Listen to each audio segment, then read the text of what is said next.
Hi, what's up mga ka-junkies? Again, magandang gabi sa inyong lahat.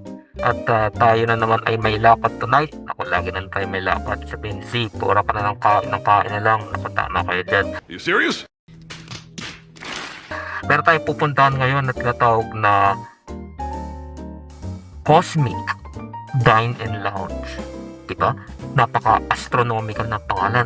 Cosmic Dine and Lounge. Parang astronaut lang. Sana pagdating doon yung mga presyo ng mga pagkain is hindi naman astronomical din, kundi nako, may hirapan tayo bumalik sa Earth. So samahan nyo kami at tingnan natin kung anong ang magandang pwedeng makain dito sa Cosmic Dine and Lounge. Let's go! Okay, mga ka-junkies, this is what Cosmic looks like mula sa labas at 8 PM. Sa loob naman, kala mo malamansyon ng itsura at mukha kang rich kid talaga. Mga waiter dito napaka-attentive. Lagi kang tatanungin kung ano mga kailangan mo. And syempre, I won't start the night na walang aking paboritong Coke Zero. Nag-crave din ako ng aking pork ribs at itong itsura niya. And given na wine lounge siya, dapat may kasama tayong pasta. Kaya umorder din ako ng bolognese.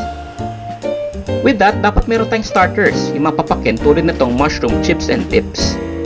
And of course, sa mga naiwan na air mats at airpods sa bahay, nag-grilled tuna take-out din ako.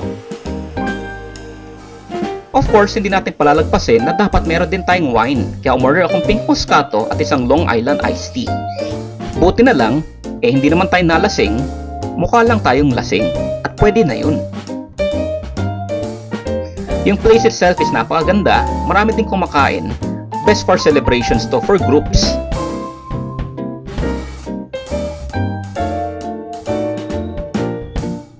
Ganito naman ang itsura sa labas, mas lalo na pag kailangan mo ng reservation.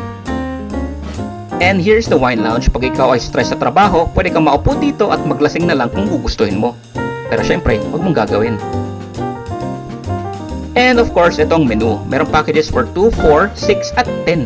Hindi ko lang nilagay dito dahil sobrang dami ng menu. And you got the bread, butter, soups, pizza, and even skewers. They have salads, pasta, and wag natin kalimutan ang main dishes na Cosmic plates. And of course, a wine bar. Ito ang kanilang spirits, whiskey, gins, and classic cocktails na pwedeng pagpilian. Kaya if you're in the time na where you're feeling class, pumunta na lang kayo dito sa Cosmic Dine and Lounge. And you won't regret it.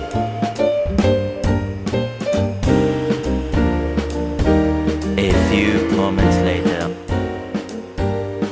What's up mga ka-junkies? Of course, galing tayo sa restaurant na may onting class. We want to end this video na may syempre onting class din kahit paano.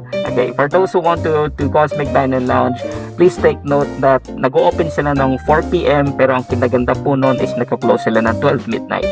So kapag kayo ay may birthday at gusto niyo mag-celebrate na may kasamang onting inuman, I think this would be the place for you. Okay, so located sila sa Mayor Hill, Fernando Avenue. I would recommend the restaurant if you have like a budget of like 400 pesos hanggang 1,000. I think you'll be okay. You'll actually enjoy the night. So again, thank you Cosmic Dine and Lounge for the wonderful experience.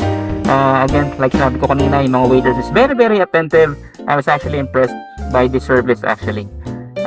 Again, for those mga gustong kumain na medyo kakaiba at ang celebration is very important, please come to Cosmic Dine and Lounge. Again, this is Z saying thank you so much for watching, and again, please don't forget to like and subscribe.